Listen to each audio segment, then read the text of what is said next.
I think, yeah, it's interesting to me that the kids are using this language of protest, which some would have thought is kind of outdated now or not effective anymore, because we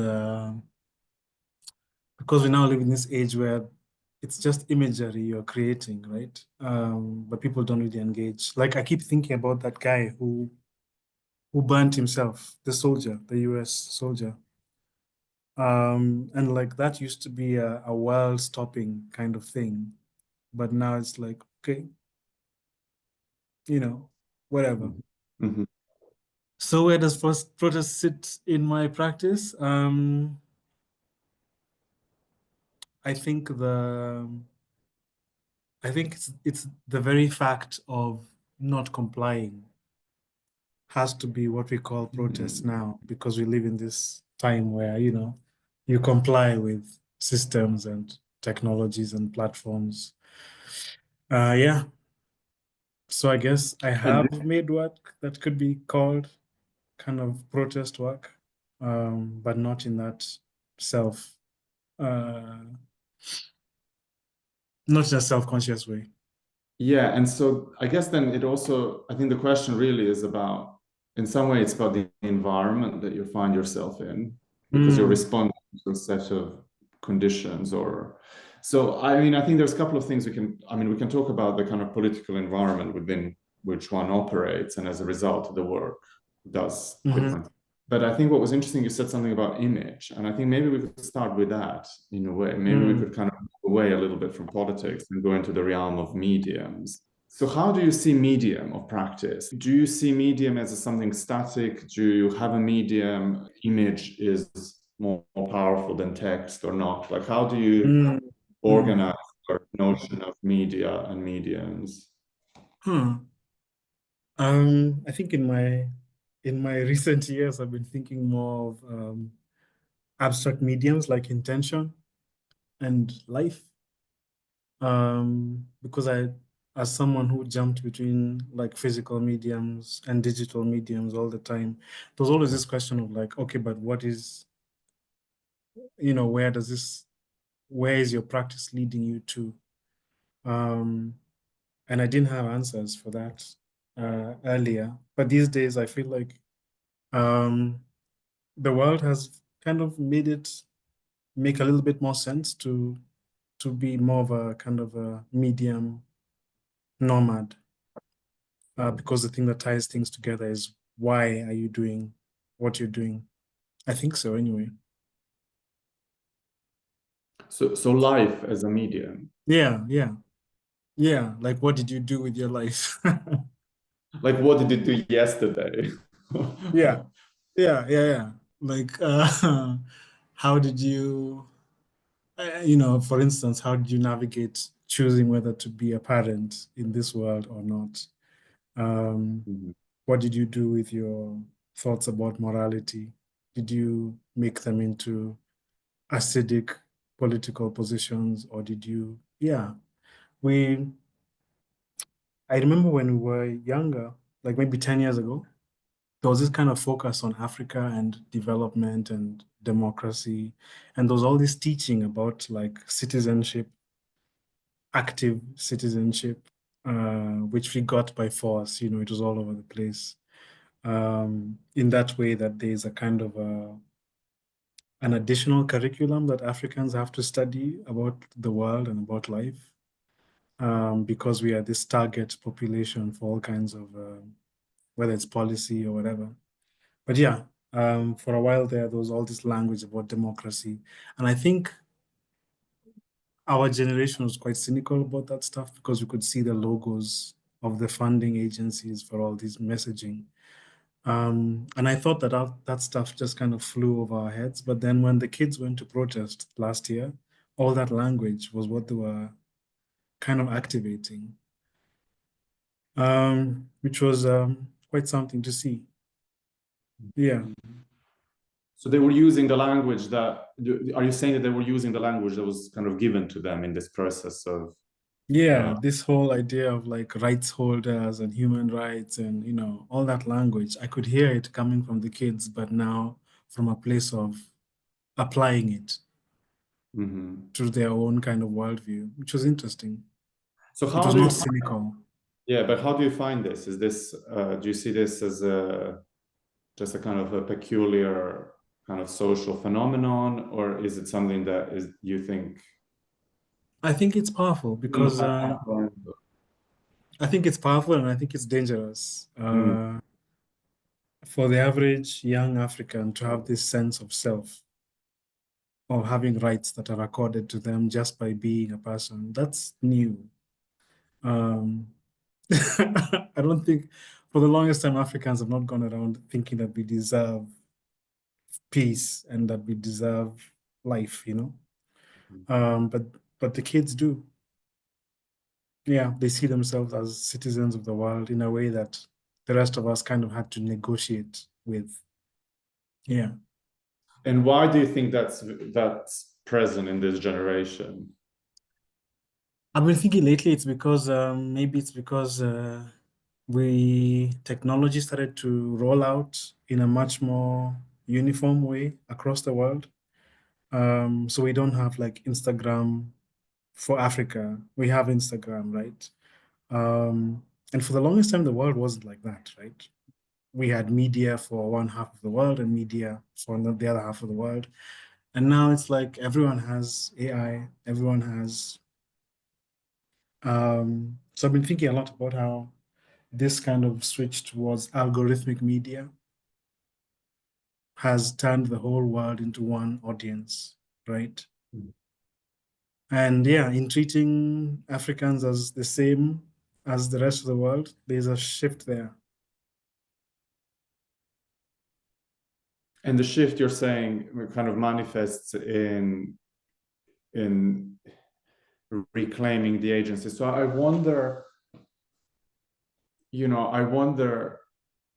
I mean, I'll maybe use a Japanese reference here, just because I feel like if we're just constantly using kind of like African references, we're always in this domain. I mean, we can always be in the domain of post-colonial discourse, but even, I mean, in Japan as well. Japan is also culturally colonized, let's say. Yeah. But Tanizaki, there is this famous little book that every architectural student will read. It's called In Prize of Shadows. And I don't know if you know it, but if you don't, I was just reading I'll that send this you. year, actually. Were you? Yeah. Well, I mean, what's interesting there is that the book starts very nice and subtle, and it's all about shadows and space, but then it gets really politically charged. I mean, he's quite like Yeah, radical in his statements. He's like, what would Japan be like if the exactly. Westerner? Becomes really angry. So I think we could have this conversation about should we be striving for something that is an ideal before a certain point in history, or how do we, I guess, work with what we think we are in order to build a future? I guess when you open it up to other societies, I guess China is an interesting one to look at. They're also kind of being framed, yeah, framed by this global narrative about who they are and what they represent. And yeah, it's interesting to, I guess I've been thinking a lot about it a lot lately, these kind of invisible frames that are put around us as communities, as societies that then shape the way that we exist, right? And yeah, I guess it must be something else to be the recipient of this kind of suspicion that's now becoming more, especially from the Americans. What does it mean to develop anything under that lens, right? And it makes me wonder what it's like to live without that lens.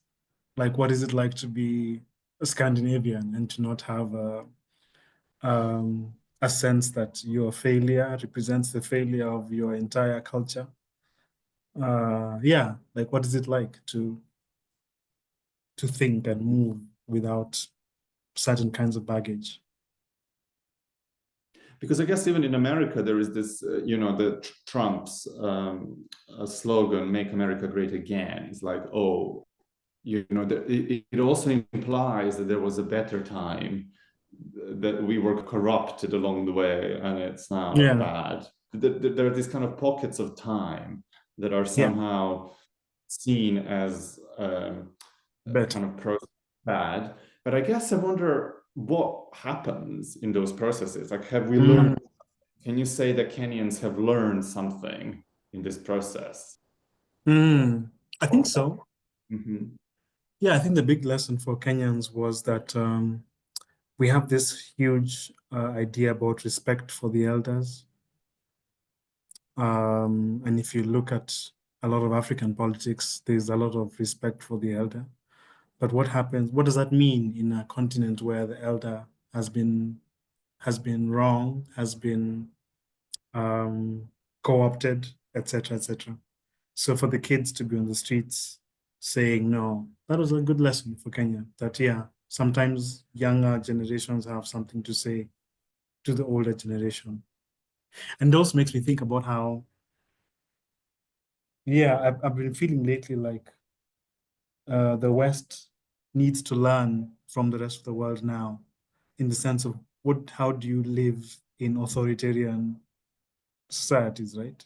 What do you do when your leader stops ignoring the court? That's stuff that we know, right, on this side of the world. Like, and and in conversations with Western folk lately, I've been feeling like I wish you could study our politics to learn how to deal with what you're dealing with right now. And how do you, I mean, I come also from a country that the president doesn't really, there is no sense of Mm, institution or anything. So I guess how mm, do you deal with it? What would you say? mm. I guess the inversion that's interesting here is that for us, we've always known that there's something wrong with the way our systems work because there's all this critique from the IMF, World Bank, UN, etc., etc. But I wonder what it's like to have that problem in a society that doesn't have the critique. I know the Americans, for instance, there's that institution that kind of labels countries as being about to go into civil war, and the Americans didn't allow that institution to do that to the US because the signs were not good. But yeah, like what does it mean to labor under the impression that you are the greatest country in the world, even when you are not? Mhm. Yeah. So how to deal with it? I don't know. I guess there's that thing that people in repressive societies do, which is to find ways to live in a smaller frame. Yeah. Mhm. It's that question that Chomsky famously wrote so much about this hypocritical nature of any action, obviously. Yeah. These Western powers take, labeling certain countries as terrorists, while on the other hand supporting kind of genocidal regimes in other countries. Yeah. It's just, there is no hiding from the fact that it's a kind of a hypocritical situation. But this sounds like this gives a lot of material to an artist.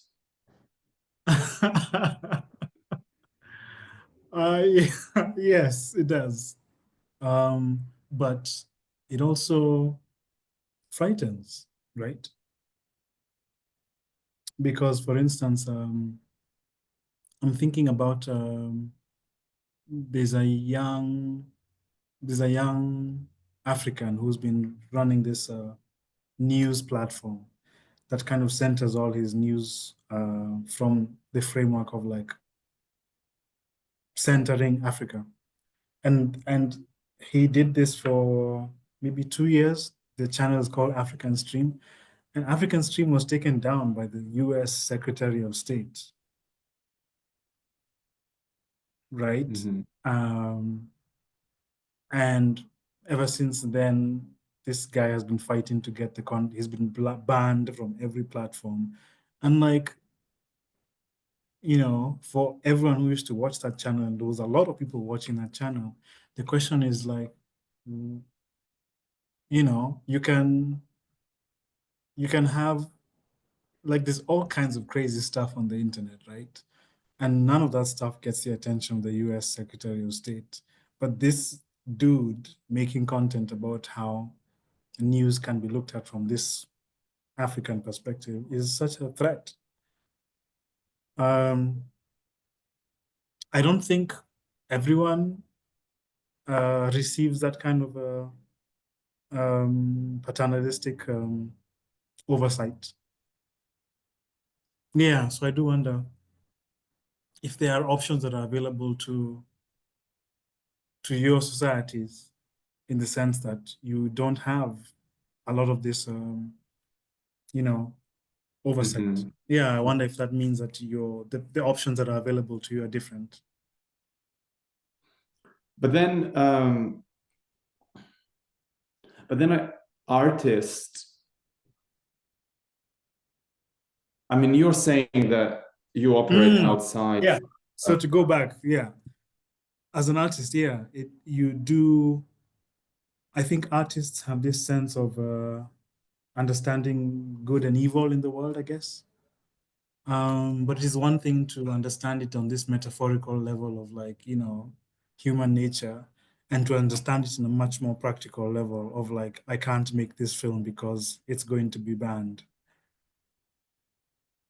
I can't incubate this thought because it's not permissible, right?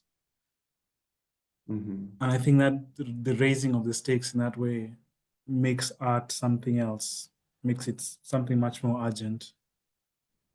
You know what I find really interesting is the motivating factors, Mm, production of art. And yeah. every time I talk to an artist from Africa, I think there is the degree of motivation also comes from, I guess, this kind of renewed interest in the continent. I don't renewed Mm.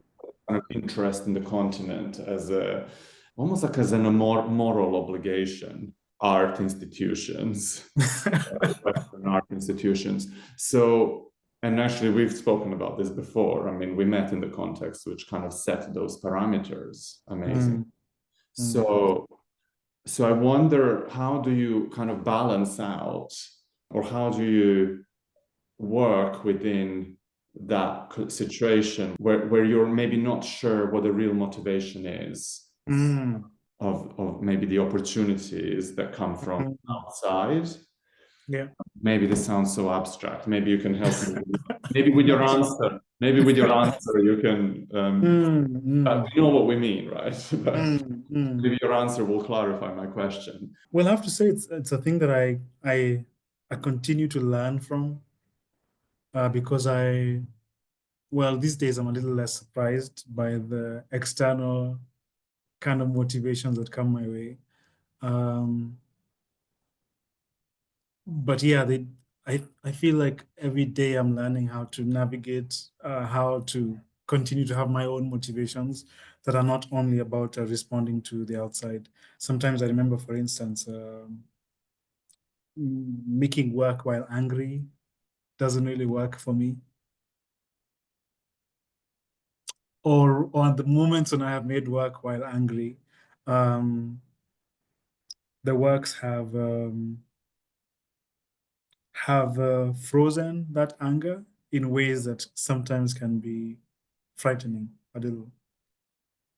Because when you make the work, you kind of resolve the feeling inside yourself, but then the work holds that feeling and goes out into the world as an angry thing. And then you hear people talk about it like years later, and you're like, oh, I don't feel like that anymore. Mhm. But the work does. And what's the anger? Let's say, like, I don't know. Do you mind like sharing a Mm, work mm. and maybe talking about it? Oh, I think there's work that I did in 20, maybe 15. Well, let me just say that a lot of the work I make, especially the queer work that I've made, has always had a considerable portion of anger in it, just at this kind of prevailing nonsense that frames most queer narratives, right? Um, and here it's like a particularly enraging nonsense that frames queer narratives. Yeah, those works do keep their anger even as I transform and evolve. And you were just about to point at a single piece of work. Yeah. Yeah, yes, in 2015, yes, the work I did, the invocations pieces that went into the Smithsonian. I remember when I finished editing those works and just watched them for the first time as a kind of third party. I remember being, yeah, finding it remarkably ugly is the word that came to my mind, just because I knew the kind of feelings that had gone into making the work. And so it was very trippy for me to see the work being taken into this museum context and, serving in an exhibition for visitors. Yeah, and wondering sometimes about the way that we kind of launder our emotions as artists. But okay, so let's just take the example of that work. So it was a work that was it commissioned by the Smithsonian, or was it produced separately and then? It was produced completely like, I think I was having a very tough fight around my own queerness. And so that anger I was feeling about it went into the work. And I think, yeah, it's been a sensitive work for me because when people want to talk about the work, it means I have to talk about my family. And I've always felt like, as an artist, I have this unfair advantage when I'm in conflict with people, that I have this platform where I can air out my feelings, and the people that I'm fighting with don't have that platform, right? So yeah, it's always been a sensitive work because it has a lot of personal motivations in it. But then it was then presented in a museum context. Yeah. And so are you saying that gave it an additional degree of discomfort? Yeah. I wasn't able to, and I guess this is the challenge of making work about your life. That then people want to ask about your life. And I think there's a particular, again, to return to that frame and the baggage, there's a particular way that a queer African is expected to be out of sorts with the context of their country, right? And so there are ways in which my society, my country, my family are expected to play this role of, the homophobic, whatever. And I'm like, sometimes they do play that role. They do fall into those boxes. And sometimes the boxes are too sharp, too harsh in their critiques, right? And I'm like, no, my people, my family, they don't belong in that harsh box. But the work and the context in which I create doesn't allow for any softness, any nuance about that, right? I am the queer African, which means that my context must be violent in the way that is imagined by the world. Yeah. Because I guess as an artist, you can also, and I think this is now a question to you, to which degree the work is also maybe has elements of fiction. Yes, exactly. And I think the lines between fiction, which has always been interesting for me, I think my work, even when my work is at its most fictional, sometimes people still ascribe non-fictional kind of things to it. And I guess maybe it's the context I am in. People need the work to do more things also in the nonfiction realm to kind of speak up for things around justice or whatever in ways that maybe a Hollywood Marvel film doesn't need to, right? Yeah, I think I've rarely been in contexts where I just get to create without consequence, to play in a sense. That's been rare for me. But I guess you need chains. Like if you were just floating in air in the um, I think I was listening recently, and I often go back to it. This Lars von Trier interview about where he talks about how Tarkovsky's best work was actually done when he was in the Soviet Union. It wasn't when he was free in Yeah. Italy, but it was when actually the parameters were so pronounced. Ever think about that? Interesting. I mean, sure, I do. Because on some level, I think maybe all artists right now are grappling with that. Like, it's clear that the world is not okay. So what does it mean to be at a biennial now or to get this grant now, you know? Like, what are we doing? I don't know. I feel like someone else could argue that there are some works that were created in contexts of such playfulness and peace. I don't know. Maybe maybe there are works that were created Let's think in of an such example. Might be hard to find because and you know, maybe there's sometimes the most joyful work is created in the most because that's another thing. There's the mm, fictional element because fiction mm, is a form of escapism yeah, from the reality. So yeah. I don't know. so Maybe I guess Jeff Koons is so happy and he's making he's he making work, probably is. But right? then is he? I mean, it's a good question. I think Mhm. it's a good question. Like, is Yeah. he? Is he? And it's like, Is he? Yeah. and another question is, I was recently talking to a friend who was just actually pointing at another person, saying, "Oh, this person is doing really well," and I was like, "Well, would you want to be that person? Yeah. Because you can't just like pick and choose aspects of that person. Yeah. You The can't just whole take thing. yeah, exactly. You can't just take their Yeah. money. Like you can't Yeah. just take their like I don't know, like physical appearance. No, you have to Yeah. have everything because it's Yeah. about." And so, yeah, probably, I don't know, it's a really interesting question to think about if Jeff Koons And is isn't it interesting then that the most wealthy people in the world don't seem to be very happy? happy. Yeah, just on that basic level that Yeah. money doesn't buy. And there's a big truth there that we haven't grappled with as human beings. Like we live in this system where the people who are the most successful in it don't seem to be triumphant. And I think what that then I think what that then allows us to think about is this position of an artist again. Like we go back Mm, to kind of artist in society, the choice.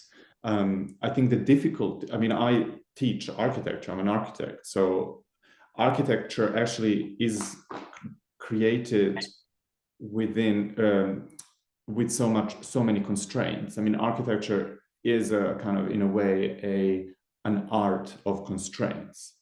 Whereas, you know, I have a student, let's say every year, every few years, who comes from art education, and they say, I came here because I needed constraints. I needed a kind of professional framework.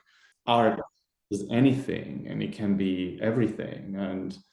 And that goes back to what you just said. This difficulty of being an artist is kind of mm, finding things to hold on to or to mm. ground. So maybe that's something like what are you now? What are your constraints now? Or what are you holding to? What is the kind of current Oh. landscape of constraints or playground or I think lately I'm thinking a lot about um,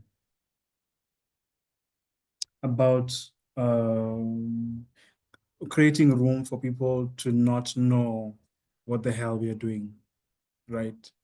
I think we are putting we put adult human beings in contexts where they're supposed to know and to have a plan. And I'm in more contexts daily where people don't know what's going on and what we should do. Um, yeah, and I feel like if we are artists in a time of collapse, then our work kind of shifts. Um, at least I think so. Um, at least I know my escapism has become a lot more urgent, maybe is the word I'd use. Um, there was a time when escapism was, I guess escapism was always seen as frivolous, as a luxury. But yo, I feel like the average adult human being needs a break. And how can we help as artists with that? To give people a break, to give people a sense that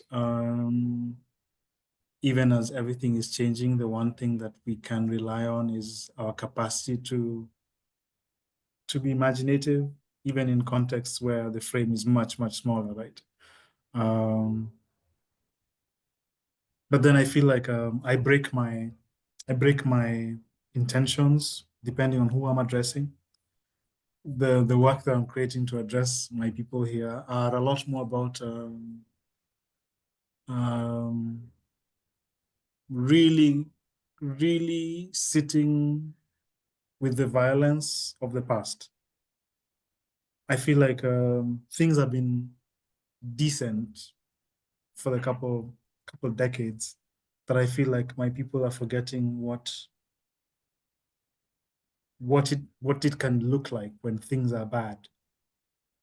And Trump is a good reminder, right? You know, like that there are people who, I was reading the other day about a think tank that is, I think they're Dutch, and their sole purpose is to prove that Black people are genetically less intelligent than white people.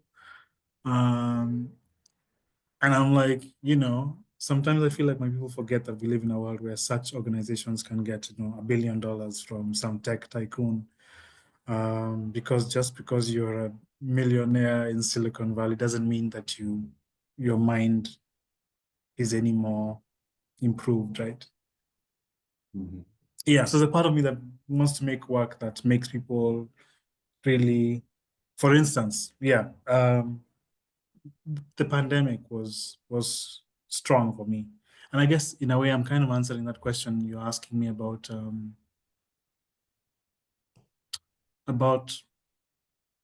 what our role is, I guess, or what the constraints are. Yeah, the constraints for me are kind of being overwhelmed at the gravity of like what I've been calling conceptual violence, where where the intention of a policy is conceptually violent. It might not have there might not be any physical fighting or whatever, but the intention of the policy is a violent one, right? And you see that, yeah, definitely in Gaza, where law can be used to frame violence as necessary. Yeah, so for me, things like the pandemic were interesting, where it was like, yeah, we have countries that had 5 times the vaccine they needed, while other countries had none. For me, that was a strong statement, you know, of like, yeah, we can say all these things about the global village, but when push comes to shove, some people count 5 times more than others. Yeah, how do I make that available to my people through the work that I do? Well, it sounds like you see your almost like a duty to almost inform. So Hmm. is there an element of kind of Hmm. informing or I think it's more like dare to imagine, dare to say it. A lot of these things people know, but you know, we have to say it and we have to keep saying it. And I guess that's the point of making work, that you get to say it in a way that's not a paragraph or a statement. It's like a fictional world where that thing is much more prominent than it is in our world. Yeah, stuff like that. so kind of But like an to finish the thought, like I just said, I've been feeling lately like um, Western societies need this work in a way that they don't seem to realize. Yeah. I mean that's my point about Serbian Yeah. protests that the Western societies, like the people, should understand the mechanisms that these amazingly intelligent, like it's collective intelligence of these students. Yeah. They should understand that there are mechanisms to really create a real conscious movement that will be driving some degree of resistance to oppression that is just by default present. So do you think minds change?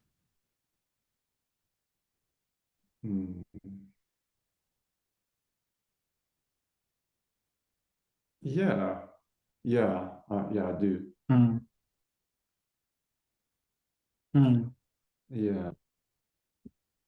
Yeah, I guess so. I mean, on a massive level, I don't know, on a huge, I guess depends, like, you can think of a person that you can't see evolution in their thinking. A member of a family that has gone from that to that. And so that's kind of nice and encouraging. Yeah. But and maybe you're the agent of that change somehow, but I don't know, on a global level, I don't know. Yeah, I guess that's it seems like most of our fights in the world right now are on that level of like some people's minds need to change. Yeah. And so when you say, I like how you say with my people here, this is the work that I have to do. Like, so there is a sense that, so you seem to have a strong sense that there is a work that is like a thing that you do in your, like a back garden type of work. Yeah. But there's also a sense that, okay, well, and then this is maybe the work that is the work that maybe gets seen outside of Kenya or, you know. And on some level, I don't really have a choice about the work that is seen outside Kenya. In fact, I am often surprised at the level of intensity of that gaze. So yeah, I've learned not to worry too much about the external gaze. Yeah.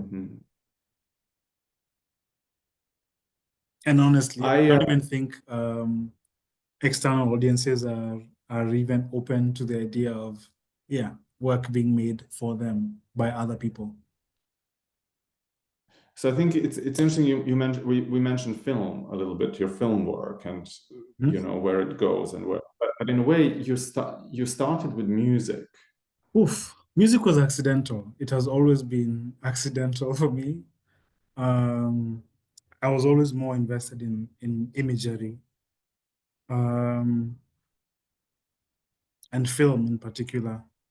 In fact, the photography and the music were kind of stepping stones towards the film work. But then, along the way, I learned that music has its own power. And I think there's a particular relationship that Africans have with music that I'm learning is an intense one that I need to be serious about. And is that so what's interesting, I guess, is that there's like a number of different that each medium perhaps offers something else. So I'm just interested to, I guess I'm interested to talk to you about these almost like different fields. How do they meet? Is it the case that you're able to send a different message in different medium?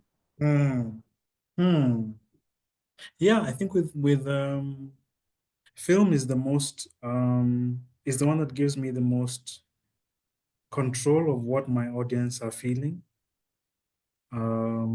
because I get to point their eyes, this is what to look at, and I get characters to say things when the audience are in a particular point of view.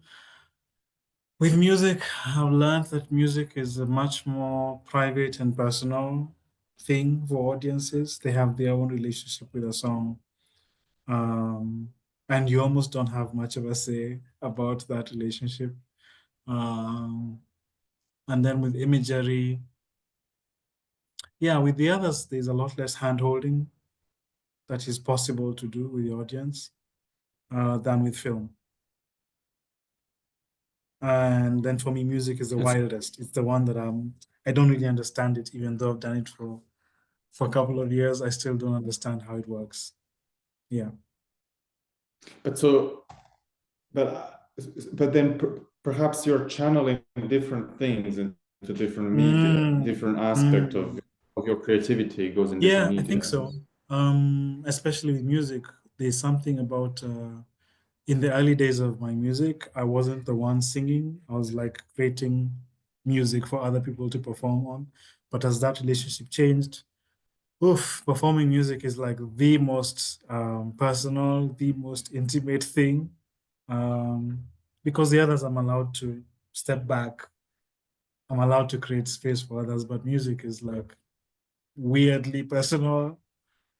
And so the relationship people have with music also tends to be quite intense and personal in a way that honestly makes me a little scared when I meet people.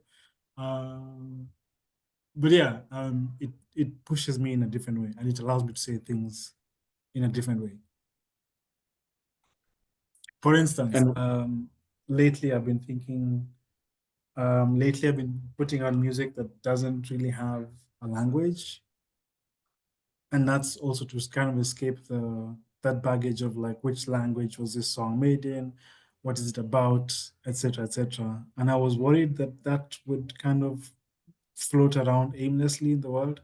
But I've met people who like the stuff that they can't understand what I'm saying because then we it becomes about a kind of a sensory thing rather than a logic thing. so I guess it's more abstract in a way. Mhm. More emotional. Mhm. Yeah.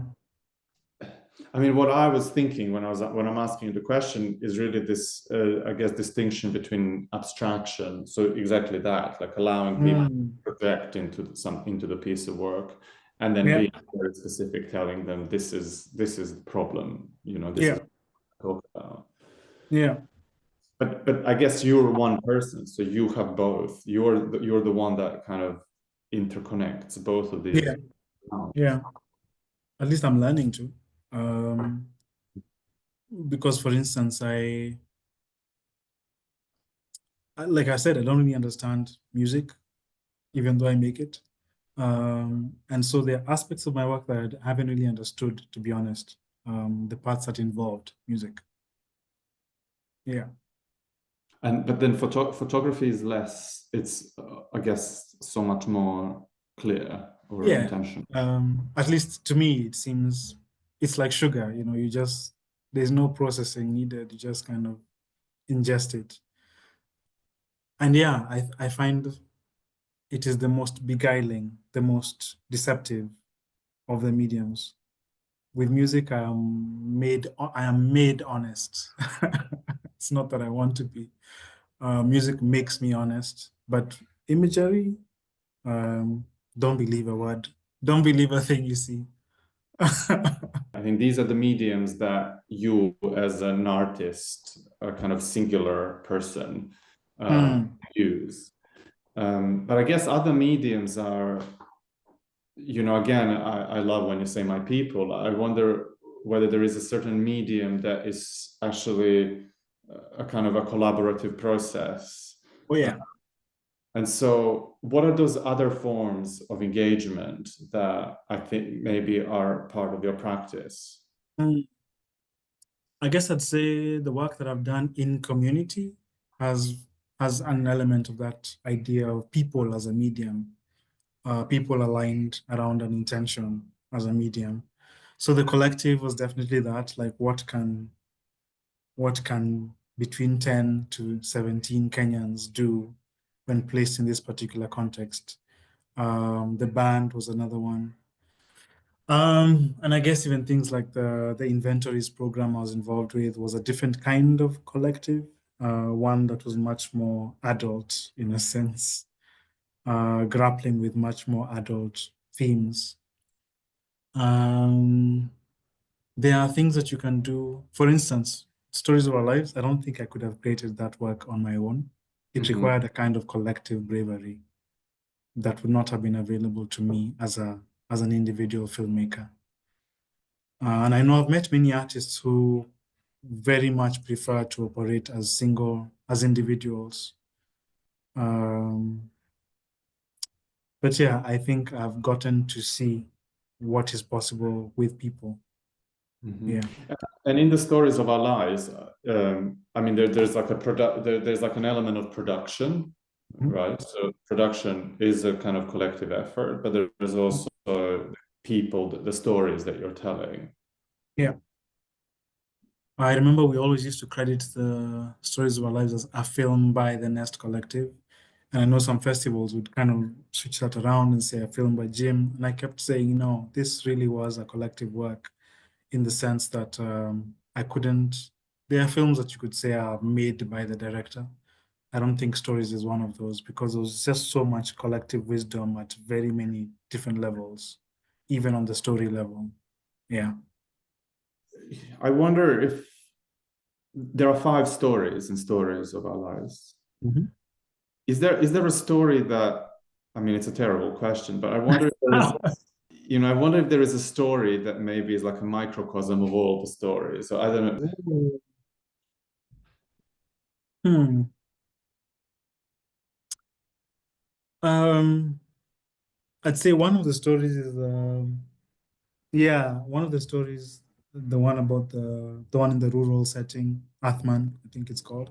Yeah, that one. If there's any story that does that, I think it would be that one.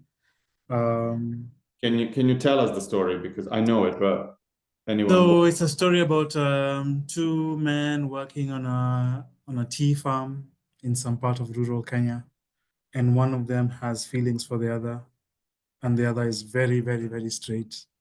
So there's a lot of the relationship is impossible or goes beyond where one friend can take it. And at there's, I think this story has been told many times before, Unrequited Love, I guess, yeah. And the choice that this character, the queer one, takes at the end is to remove themselves from that context. Um, and I think what people found notable was that the story stays with the straight person who's been left behind, um, and kind of gives him room to kind of grieve that, being left. Yeah, and there's something about that that's quite queer. Um, and how do you think how do you think it captures the whole narrative? I think for me, the way that societies treat the queer people in their societies, there's this kind of like um, love hate, passive aggressive.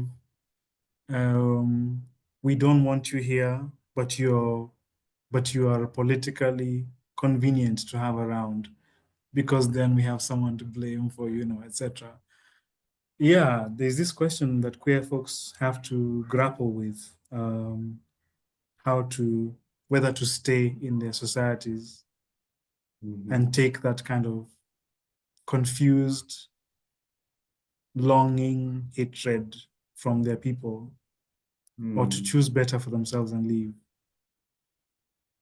But it's interesting, like this idea of leaving, like where do you leave? Yeah, yeah, You yeah, can't exactly. leave, like you can't go to another universe.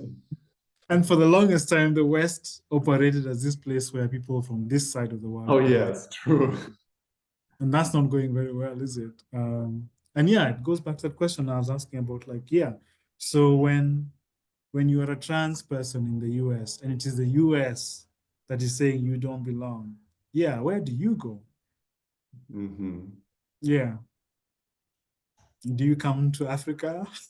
Yeah, yeah, yeah. You know what I mean? Yeah, that's a really good, Yeah. well, yeah. I don't know. At this point, it does feel like maybe there are parts of Africa that are safer for trans people than America. Well, I guess there are always there are always pockets of space, and that's maybe why big cities attract. Yeah, yeah, yeah, So in a way, urban life is kind of yeah, the style of living where you don't really yeah, engage with what's around you. So it's not yeah, like, oh, we're welcoming you. It's more like we don't see you. So yeah. that's the We don't notice you. Yeah. Yeah, but like, yeah, the West has some very interesting questions to ask. You look at like the tariffs happening in the US, which don't make financial sense. But we are in this place where the ideology, Mm. the execution of the ideology matters more than the financial. That's a little scary to me. Well, it's interesting because I think what we're seeing now is that Trump is sort of Yeah, backtracking. So yeah, actually, it seems like actually the market is probably yes. I mean, I was thinking about this, and it's not like tested against any kind of world kind of economic theory, but it's almost like the political Mm, center is mm, that's the comfortable place for the market. It's like market capitalism has found a kind of way to benefit from that center. yeah, I see what you mean. Yeah, so anyway, it's quite interesting because actually when you take anything too right or too left, market pulls it back to the Mm. center. Are Yeah. you optimistic about the power of money to always do that? To pull things to the center. Mhm. Yeah, exactly. I mean, that's almost like our only hope. Yeah, exactly. Yeah. I mean, because that's like almost the only, now when you think about it, that's like the only hope to prevent World War III. Yeah, Uh, I see. Well, yeah, I guess that's or we might just go for it. Like, let's just try it. Let's just like go for it. that is something to think about, like, because there's that other idea about money being this kind of third party um force that has no agency of its own. Yeah. So then if we are only being held back from our worst excesses by this force that has no agency, that should be quite worrying, right? Mm-hmm. Yeah. I've been seeing this new platform called Ground News, I think, Mm-hmm. No. which which label well presents itself as this news platform that labels all its articles with like, is this left leaning or right leaning? Ah, yes, no, Yeah, I've heard yeah. that. I've been seeing a lot more mediums trying to ask their audiences to rate the fairness of their content. Mm. And I'm like, where is this going, right? There's something fundamental there that Mm. that people want to label their thinking as Mm-hmm. coming from one reality or another. Yeah. Such you can judge it. It's I find that weird. I find that a little strange. I mean, if everything can just be divided like that, if you're just able to kind of attach red or blue tag, and then kind of algorithm just takes it and it's all, I've been recently talking to architects that, let's say, come from a certain architectural culture, that are taught by similar people, and it's actually, there is so much in that. There is so much in kind of our kind of trajectory of associations, Mm, that in some ways have shaped who we are, that are so rarely documented. So, I was a colleague that I was doing an event with, at the Architectural Association.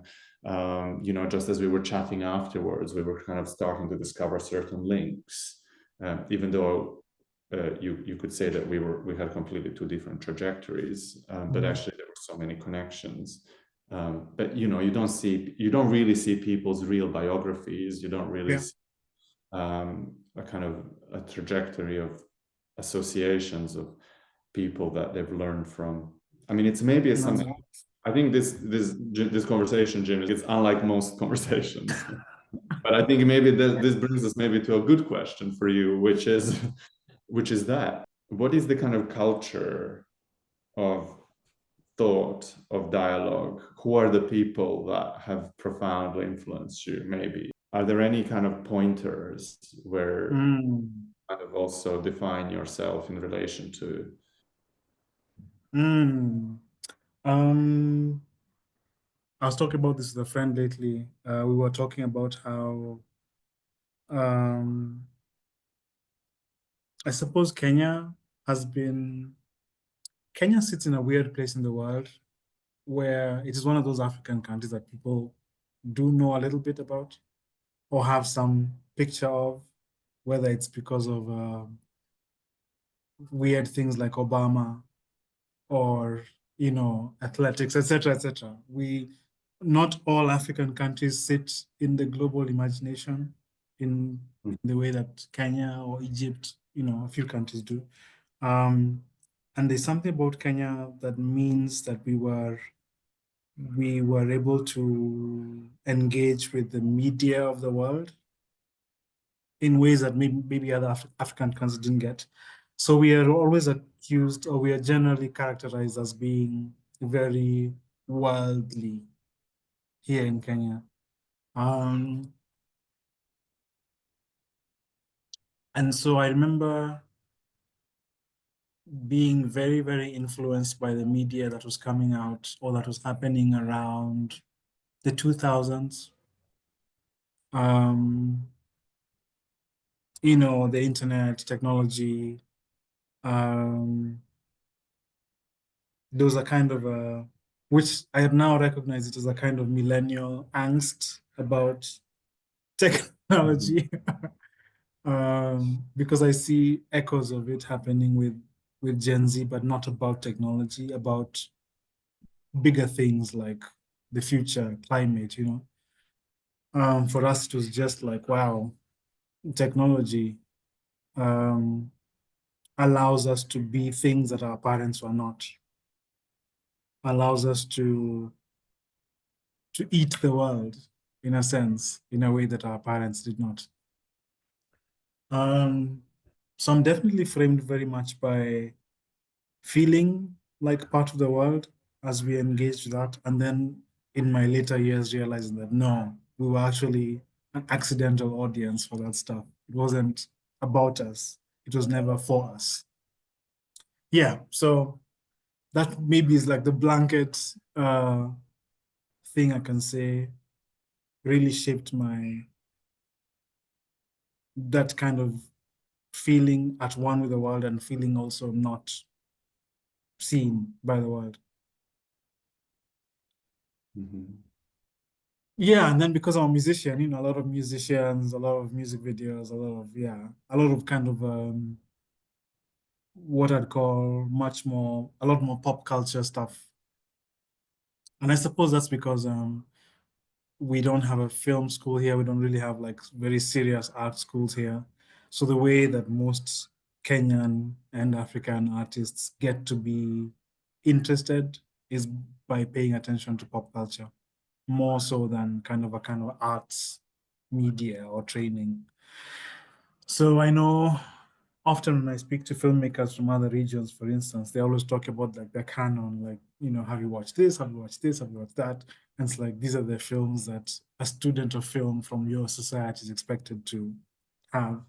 On this side, it's like, nah, you're free to kind of construct your canon in any way that you want to.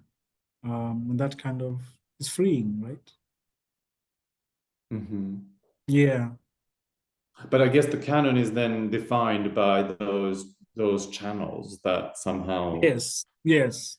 Or because of growing up with 2000s internet, which kind of required a bit more diligence in terms of like, if you want to watch anime, you have to go and look for your anime. It's not going to be on any channel, right?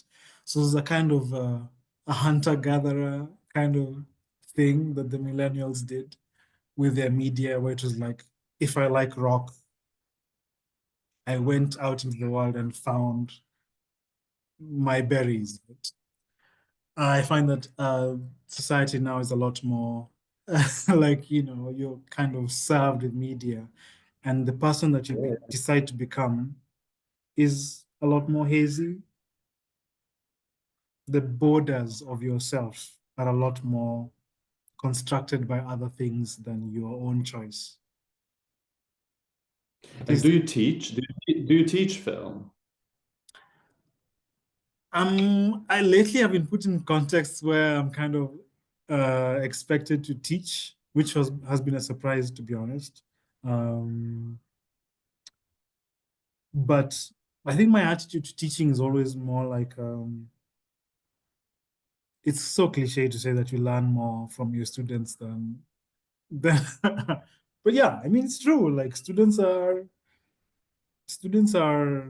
such a it's such an interesting opportunity to meet people and they tell you this is what I know and I want you to know what you know.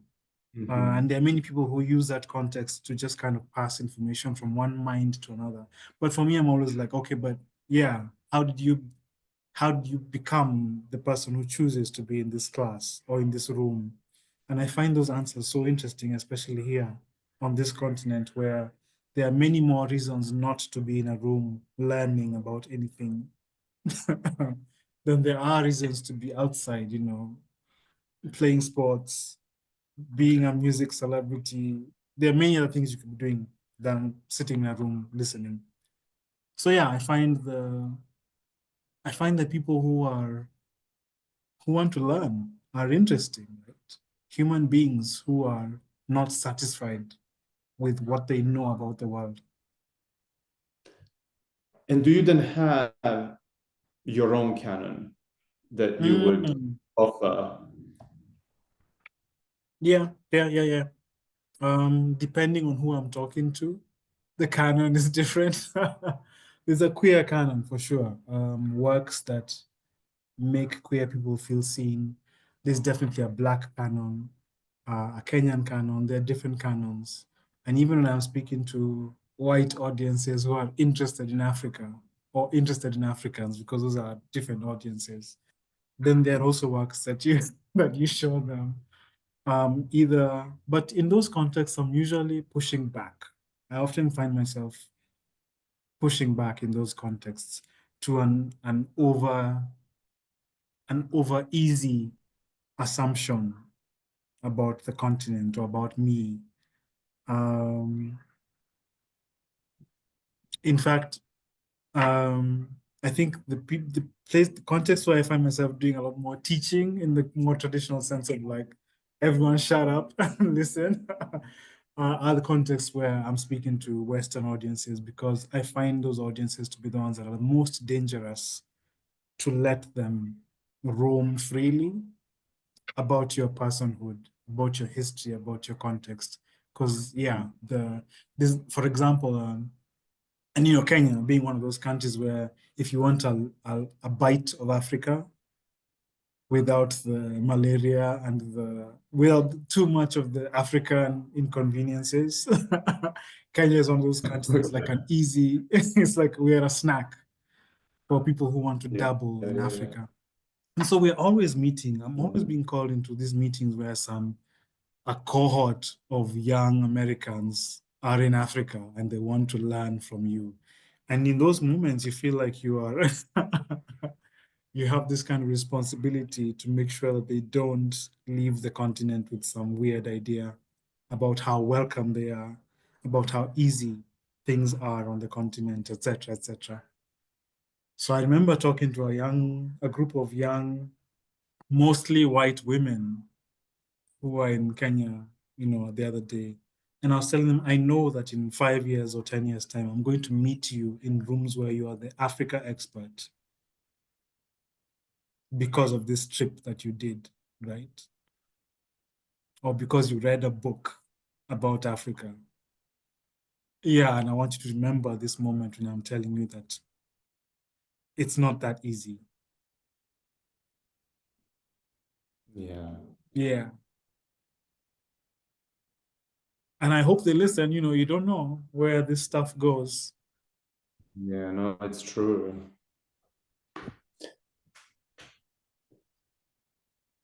There is so much also, I guess there is also so much of kind of Black culture that isn't African, that is like African American or that is Yeah, British yeah, African yeah. heritage.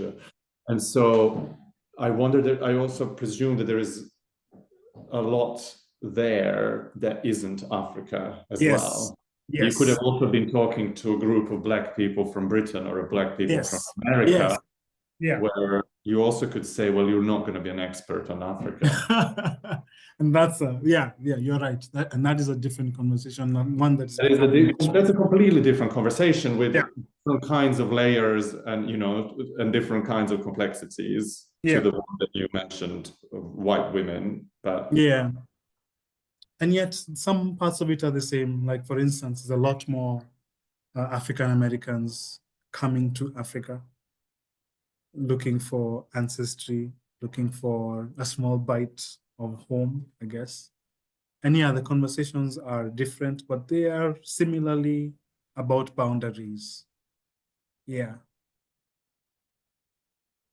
the boundaries that you feel need to exist Oh, yeah. or need to be understood.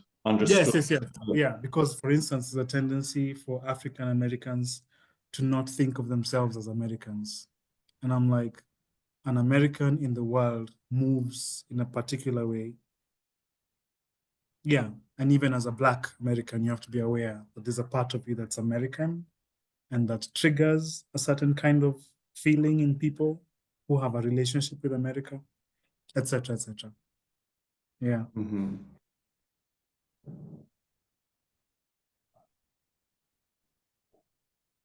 Yeah, it's so complex and there's so much to. Mm.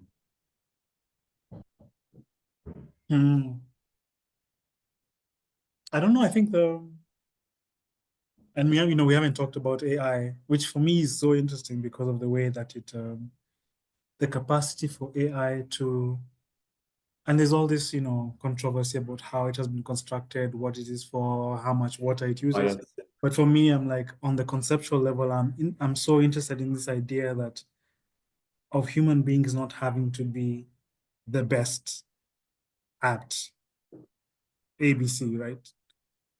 So yeah, now AI can create more technically perfect images than we can.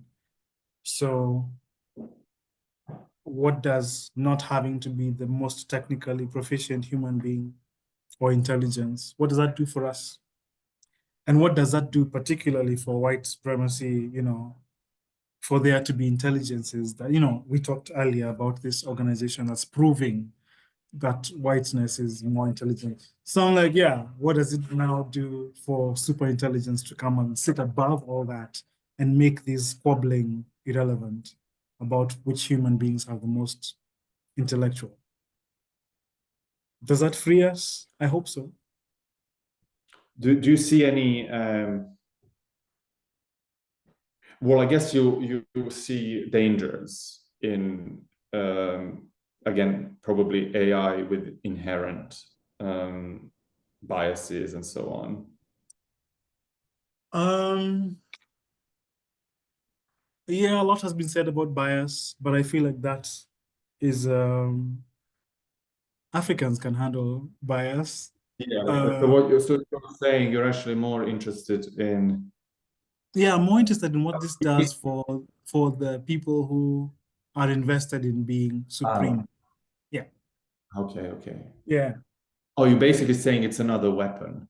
It's another weapon, or it's I another. mean, it does have, there's some, like, for instance, this question of alignment has been one that I found fascinating.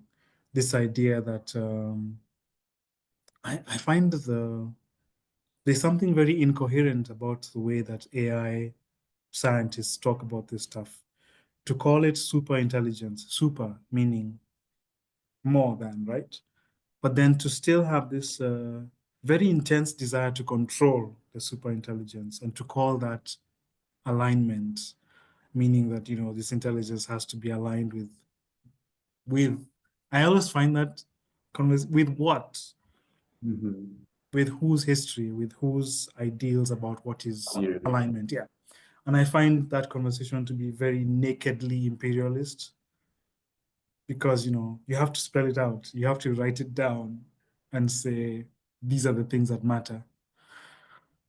And I remember in the early days, just after ChatGPT came out, there was a small storyline about a right-wing GPT that they tried to make. And because they didn't have the resources to make a model from scratch, they went and instructed ChatGPT to act in this kind of right wing. And I found that to be really instructive because I'm like, I want to see that prompt because in that prompt is the statement about their vision of the world, you know? Mhm. Um, so I like where this is going because now people are having to be much more explicit about their Mhm. beliefs. Yeah. Mhm. Like Because, explain to the super intelligence why you matter more than the others. okay, I mean, I can't wait to see your work in that domain. I think sounds super interesting. I don't know. I mean, and I saw that was like the clumsy first attempt, and then to see XAI with Yeah, Elon kind of really pushing his model to be not woke. yeah, He's yeah, having to put in a lot of work to do that because this idea that reality bends to the left is yeah, such a comforting yeah. thought. Or my theory that it bends to the middle. But yeah, that's probably true, right? Um, so maybe to echo that thought we also had about the market bending towards the middle, maybe it's weird how the systems that human beings build lead towards consensus in their Hmm. structure, even though the designers of the system don't want consensus. Hmm. Mm. Yeah, interesting. Exactly. Because they are agents, they are like individuals. Uh, Yeah, but they are powerful in ways that we are designing systems that control us.